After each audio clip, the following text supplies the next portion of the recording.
Rugare vatendi. Regai nditore mukana uno kutenda nguva yamandipa. Zvakawanda zvokutaura ndinazvo, asi regai nditaure zvishoma shoma maererano nokuda kwenguva. Isu tabva kuSouth Africa. Handisini mutungamiriri wechikoro chokuSouth Africa, asi ndatumwa nokuda kwezvinowanda mumabasa.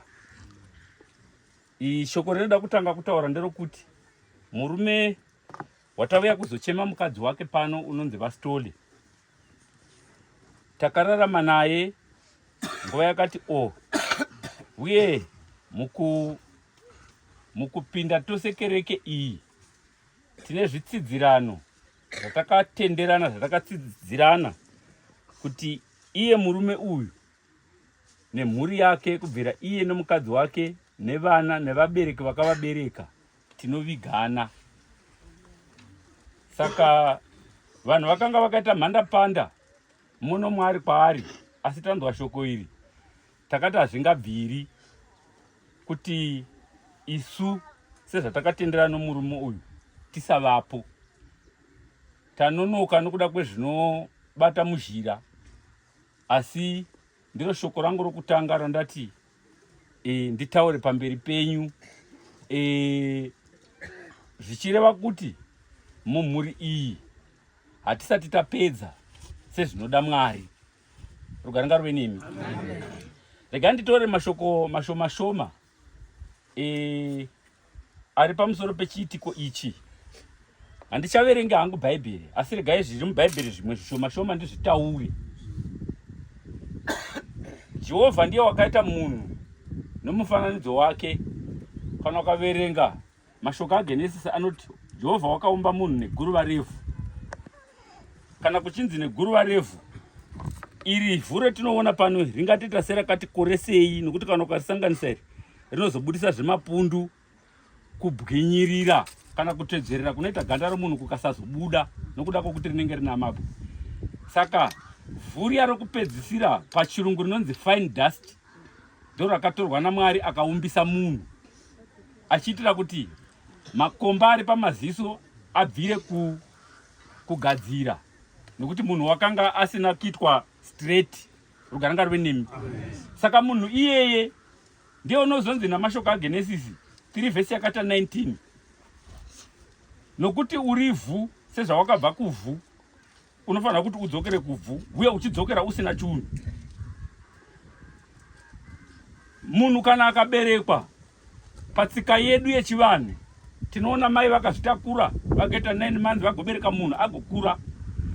Kana ozobva pamberi pedu hazvisi nyore, zvinotirwadza tichigozherwa kuti munhu tachirarama naye zvakanaka, asi nokuda kwetsika yaMwari hatina zvatinogona kuzoita. Uye tinofanira kuti tose tingosvika pashoko rokunzwisisa kuti Jehovha zvaakati munhu wakaumbwa neguruva revhu unofanira kumudzorera kuvhu sezvaita mai ava nhasi. Rugare vatendi. Zvokwadi zvinogozha kuti tizvigamuchire, asi nokuda kwokuti itsika yaMwari tofanira kuti tizvigamuchire, nokuti Jehovha ndo zvaakadini, zvaakatema nezvaakarayira. Saka zvakarayirwa naMwari hapana anogona kuzvichinja nhasi. Kana nyanga ukaverenga mubhuku yaGenesis, pakambofamba murume wakanga adikanwa naMwari, wakanga achinzi Jacob worudzi rwaIsraeri. Mwana wake Josefa, nokuti Jacob wakafira kunyika yeIjipita, mwana wake Josefa wakakumbira kuna mamba Farao, ndinoda kuti ndimbondoviga baba vangu. Ukavhunza bhuku rinoti wakatsvaga vaumisi kuti Jacob aumiswe vagogona kufamba mazuva mazhinji vachibva munyika yeIjipita vachienda kunyika kuPalestine kwakanga kwatenderwa kuti vana vaIsraeri ndo pavanovigwa. Right? Asi regai ndipoti zuro pazasi apo Abhurama ano mukadzi wake waakanga achida, nokuti paine bhuku Sarai wakanga akanaka kumeso. Wakambozama kumutarira asi afa, asi akazobva kuti panyika yakanga akagara ndaikumbiravo nzvimbo yokuti ndivige wakafa wangu. Abhurama wakazviziva kuti nyange mukadzi uyu anga akanaka kumeso, asi kana azofa unofanira kutongovigwa. Ukabvunza bhuku rinoti mambo weguta irero wakatomboti ndakupa nzvimbo iyi mahara. Abrahamu akati bodo, nditengesere. Akatengeserwa nzvimbo yakanga ichinzi bako reMakapera, akaviga wakafa wake. Saka ruzhinji kana munhu akafa akabva pamberi pedu, nyange tichimuda sei, hatina zvetingazviita, nokuti bhuku rinoti kuchava kukumuka kwavakafa uye nokudzoka kwaKristu. Saka zvetinoparidzirana nyange kusvondo dzedu dzetinodzidzisana zuva nezuva, hatinzwisisi koga shoko retinoparidzirwa kana tiri kusvondo kuti rinorevei. Pano apa ndo panoperera zviya zvetinodzidzisa kusvondo dzedu. Rufu runenge rusipo pasvondo penyu. Saka muchitoona nyange vamwe vanogona kuuya kusvondo vakadhakwa, mumwe achitombofamba muzhira achisvika forya achinda kusvonda. Nditi chikonzero ndechekuti kana mazotosvika pasvondo hamusongani norufu rwomunenge muchifanira kuparidza. Mune muchingoona sekuti nhasi takafara, asi ivhangeri imwe neimwe yakanyorwa mubhuku bhaibheri inoperera ipapa kusvika Jesu achizouya. Rugare vatendi. Saka rufu hachisi chunhu chinotomboda kutomboitwa play around nacho kuti munhu aseke. Unofanira kuti tose tidumbirwe kana rufu rukange rwadini.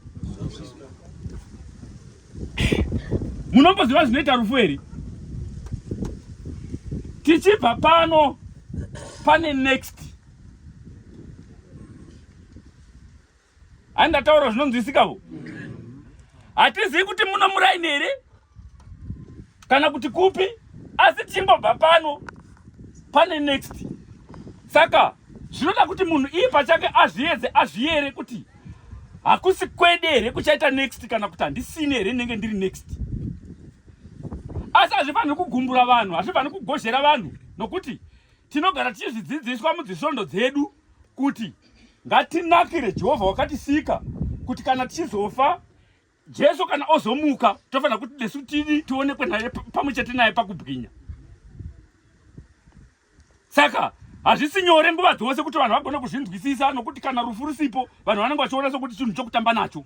Asi ivhangeri dzedu dzose dzinoparidzirana nadzo, tinoparidzirana pamusoro pokuti kana vanhu vakaparidza sezvizvi pokupedzisira ndipapapa.